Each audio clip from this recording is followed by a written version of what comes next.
Hello all and welcome to this review for the newly released Lego Technic Mercedes AMG F1 W14.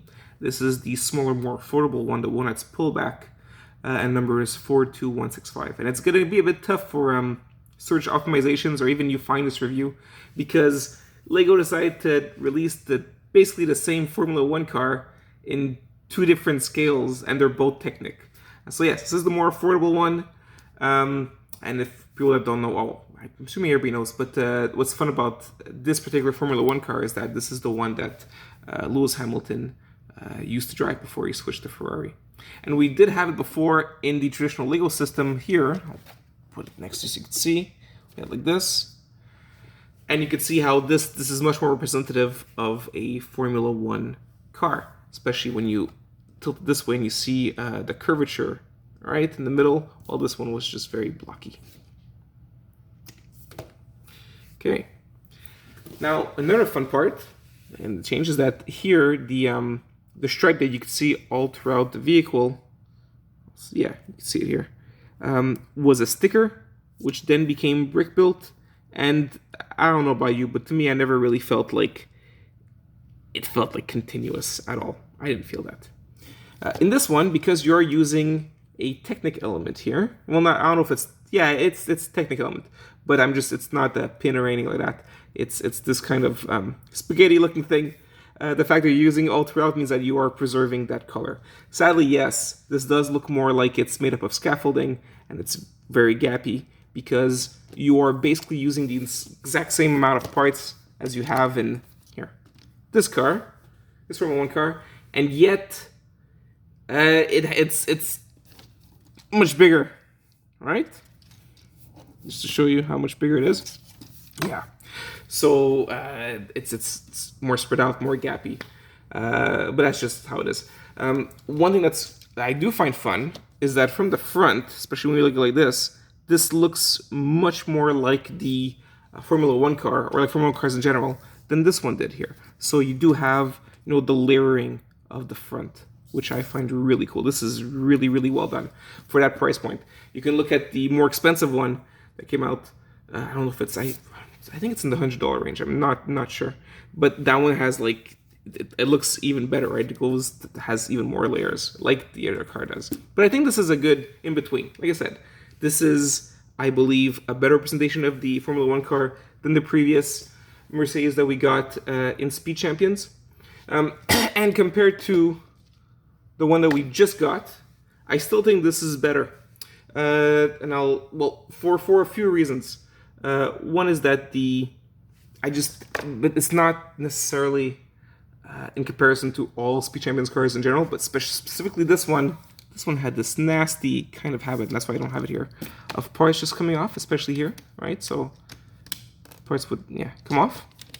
Well, this is very solid.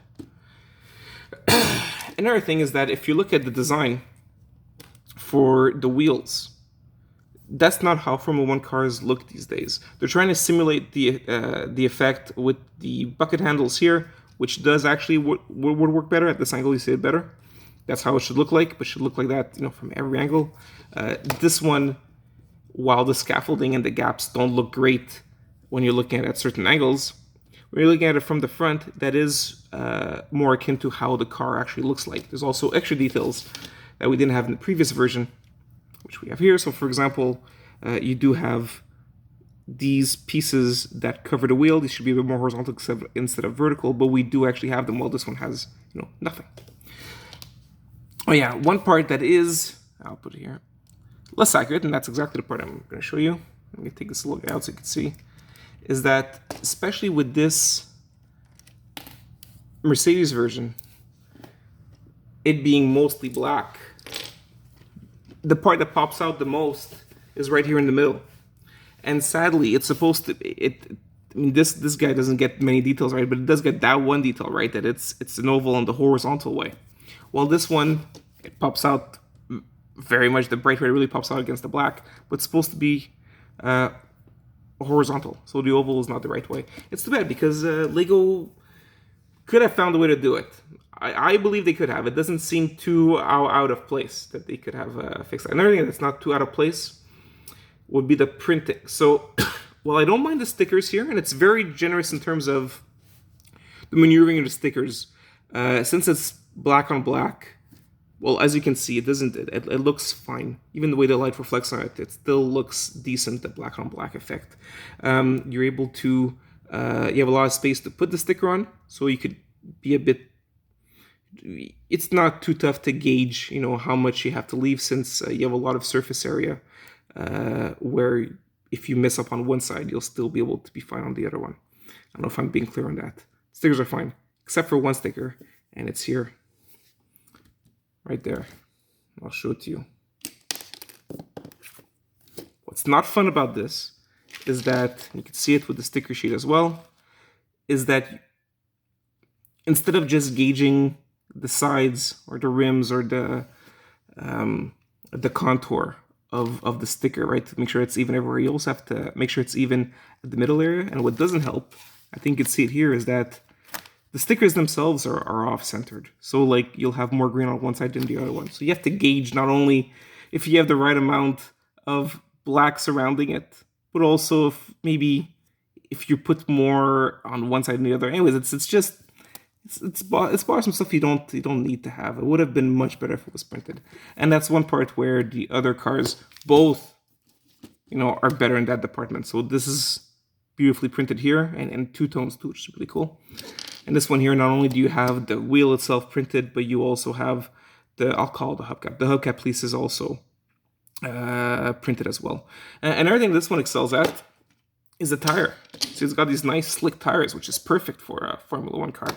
This one here has the very old and boring Technic tires, which pick up a lot. I don't know if you can see, I just built this and it's already full of like dust and junk. It's too bad. It would have been cool. I think it would have benefited, especially since if Technic is going to do more, Formula 1 cars, they could really benefit from having a new mold that is more slick. And not only that, but also it would help if they had tires which, were bigger in the back than the front, right, to make it a bit more accurate. Now, I'll show you the pullback motor. It's not too sensitive. It actually requires you to literally pull it back a lot more. Now, I just want to show you that it's a lot darker. I want to see if I could maybe brighten this up a bit. See, that's more what it looks like. Yeah. Right. At least you see the strip going through. That's why what was important to me for you to see. In any case, now going back to the pullback, if I just do it a bit, it stopped. We'll try a bit more, just show you. Yeah, let's see if I can extend it. All right, so, and it stopped right there. If we do it a lot, so look, it's not bad or good. I'm just showing you exactly what the strength of the pullback motor is. If I do it more, yeah, stop there. I think it's fine. It's not like the smaller cars you buy at the dollar store, right? Maybe now they're $5 on those, but it's not as not necessarily trigger happy, but sensitive. I'm not sure if that's the right word either. But the spring, it seems like basically you just need to, if you want to go further out, you need to pull it back further too. It's basically it, right? One for one. So that's the car. Hope you enjoyed it. Hope you enjoyed the review. I especially like the front. I think that's really well done. I think this is good for the price. Much better than this. So as you can see, for the same price, same amount of parts, I think you get more out of this, right? Because you do have a lot more, bigger, more specialized parts, which I find fun. And the stickers are less of a hassle aside from the hubcaps. This I didn't think, I don't remember my review. But while the effect looks good here, this is something that kids, I don't think, would pull off unless they're very, very patient and very diligent. Because if you look at any review, it gets cut off here. In this case, you skip that by actually having like a we'll call it brick-built line that makes it go all through. Also, I think that you, like I said, you have more details than you have in the traditional system built cars, and the signs are more where they should be. So I thought this was very well done. And I feel better about spending $35 Canadian on this one than I do on, for instance, this. I didn't think this was worth it. This is good. Also, it's a very good introductory set to build. Believe it or not, I'll bring it back.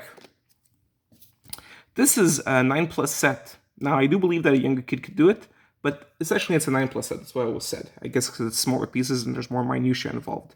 This is a 7+ set. So, and there are bigger pieces, as you see. So this would be a good introductory set for someone who is curious about the Lego Technic aspect.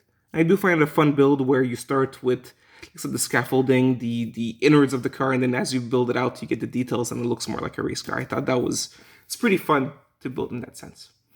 Okay, so those are my thoughts. I wish you all a wonderful day. Take care.